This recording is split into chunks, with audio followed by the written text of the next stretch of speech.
गुरु प्यारी साध संगत जी, आप सभी को प्यार भरी राधा स्वामी जी। गुरु प्यारी साध संगत जी, एक बार एक राजा था। वह बहुत दिनों से मन में विचार कर रहा था कि वह अपना राजपाट छोड़कर मालिक को खोजने में अपना समय बिताए, लेकिन उसको कोई भी रास्ता दिखाई नहीं दे रहा था। राजा ने इस बारे में बहुत सोचा और फिर अंत में अपने गुरु को अपनी समस्या बताते हुए कहा कि गुरुजी, मुझे राज्य का कोई योग्य वारिस नहीं मिल पाया है। राजा का बेटा अभी बहुत छोटा था, इसीलिए वह राजा बनने के योग्य नहीं है। जब भी मुझे कोई राजपाट संभालने के योग्य कोई आदमी मिलेगा जिसमें राज्य संभालने के सारे गुण होंगे, तो मैं राजपाट को उसे देकर अपना शेष जीवन मालिक की याद में और उसकी सेवा में समर्पित कर दूंगा। गुरु ने कहा, राजन, क्या तुम्हें मुझ पर विश्वास है? तो राजा बोला, गुरुजी, खुद से भी ज़्यादा। गुरु ने कहा, तो तुम्हें राज्य संभालने के लिए योग्य व्यक्ति ढूंढने की कोई ज़रूरत नहीं है। क्या तुम्हें मुझसे भी ज़्यादा योग्य, ज़्यादा सक्षम कोई और इंसान मिल सकता है? राजन, तुम अपने राज्य की भागदौड़ मेरे हाथों में क्यों नहीं सौंप देते?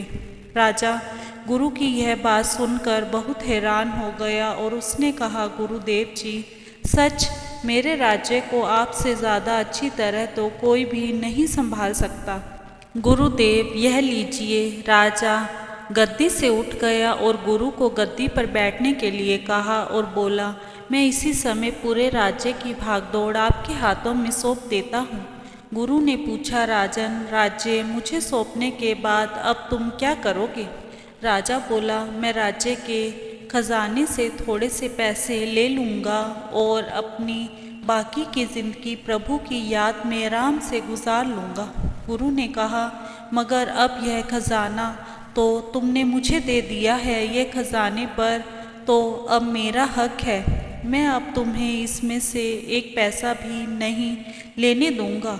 फिर राजा बोला, ठीक है गुरुदेव, मैं बाहर कहीं पर जाकर कोई छोटी मोटी नौकरी कर लूँगा। उससे जो भी पैसा मिलेगा उससे मैं अपना और अपने परिवार का गुजारा कर लूँगा। गुरु ने कहा, राजन, अगर तुम काम ही करना चाहते हो तो मेरे पास यहाँ पर एक जगह खाली है। क्या तुम मेरे यहाँ पर नौकरी करना चाहोगे? राजा बोला, जी गुरुदेव, कोई भी नौकरी हो मैं करने के लिए तैयार हूँ। गुरु ने कहा, राजन, मेरे यहाँ पर एक राजा की जगह खाली है। मैं चाहता हूँ कि तुम मेरे यहाँ पर यह नौकरी करो और हर महीने राज्य के खजाने से अपनी तनख्वाह हिसाब से लेते रहना। गुरु भी उसको उसकी नौकरी देकर खुद तपस्या करने के लिए कहीं दूर पहाड़ों पर चले गए। पूरे 1 साल के बाद गुरु ने वापस लौटकर देखा कि अब तो राजा बहुत ही खुश था। गुरु ने पूछा, राजन, मेरा राज्य अब कैसे चल रहा है? राजा ने गुरु को हाथ जोड़कर कहा, गुरु जी, अब तो मैं आपके राज्य के अच्छे से संभाल कर रहा हूँ। राजा के दोनों ही काम हो रहे थे। जिस अध्यात्म के लिए राजा राजपाट छोड़ना चाहता था वह भी ठीक ठाक चल रहा था और राज्य संभालने का काम भी राजा खुद अच्छी तरह से कर रहा था। अब उस राजा को किसी प्रकार की कोई चिंता ही नहीं थी। क्या उस राजा के जीवन में कोई परिवर्तन हुआ? नहीं, कुछ भी तो नहीं बदला।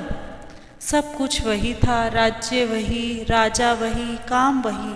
बस गुरु ने राजा को अपना चश्मा देकर राजा के देखने का नज़रिया ही बदल दिया। इसी तरह आप भी जीवन में अपना नज़रिया बदले, मालिक बनकर नहीं बल्कि यह सोचकर सारे कार्य करें कि मैं उस कुल मालिक की नौकरी कर रहा हूँ। अब हानि हो या लाभ हो, सब कुछ वह मालिक ही जाने। सब कुछ उस मालिक पर छोड़ देंगे तो फिर आप हमेशा ही हर समस्या और हर परिस्थिति में खुशहाल रह पाएंगे। इसी के साथ छोटी सी साखी और है। एक मालिक का प्यारा शख्स था जिसका नाम अवतार था। वह छोले कुलचे बेचने का काम किया करता था। उसकी पत्नी रोज़ सुबह सवेरे उठकर नहा धोकर अपने कुल मालिक का सिमरन करती और छोले कुलचे बनाने में अपने पति की पूरी मदद करती थी।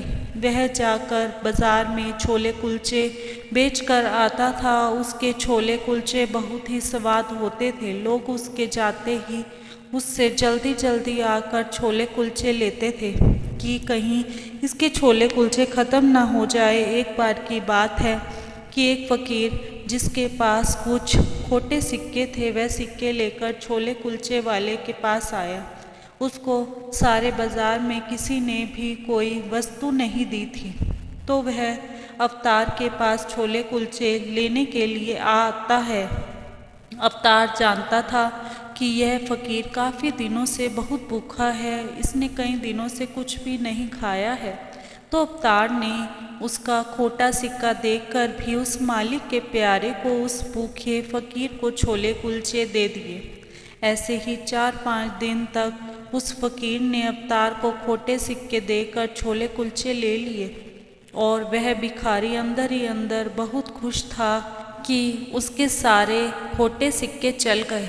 जब यह बात सारे बाज़ार वालों को पता चली तो लोग यह सुनकर बहुत हैरान हुए और बोले, अवतार तो खोटे सिक्के भी चला लेता है, पर ऊपर बैठा मालिक तो यह सब देख ही रहा होता है। अवतार लोगों की बात सुनकर भी अनसुनी कर देता था, यानी एक कान से सुनता और दूसरे कान से निकाल देता था। कभी किसी को भी पलटकर कोई भी जवाब नहीं देता था और अपने उस कुल मालिक की मौज में खुश रहता था।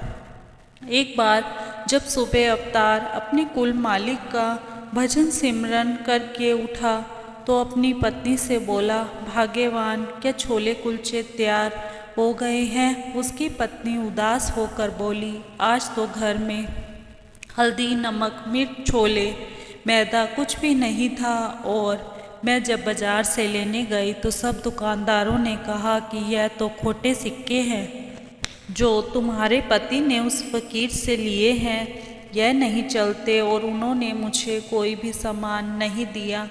अपनी पत्नी की यह बात सुनकर अवतार उस कुल मालिक की याद में फिर दोबारा से बैठ गया और मालिक से बोला, जैसी तेरी मर्ज़ी मेरे मालिक, आप जिस हाल में रखोगे हम तो उसी हाल में ही खुश हैं। आपकी माया को आपके सिवाय कौन जान सका है।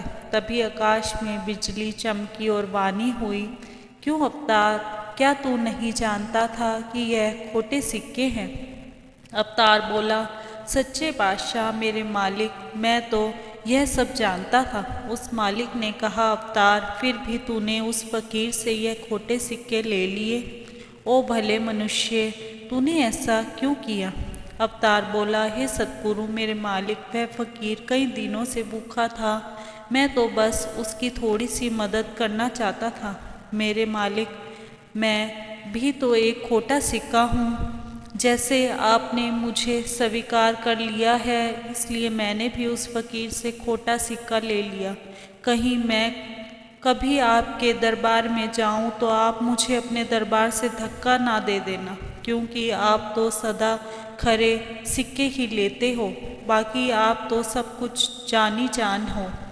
मैं तो चाहता था कि खोटे सिक्कों को भी आपके दरबार में जगह मिल सके, इसीलिए मेरे मालिक, मेरे सतगुरु, मैंने उससे खोटे सिक्के ले लिए। थोड़ी देर में दूसरी बार फिर आकाशवाणी हुई, अवतार, हे भले आदमी, मेरी दरगाह में तुम्हारी हाजिरी कबूल हो गई है। तुम मालिक के खोटे नहीं खरे सिक्के हो।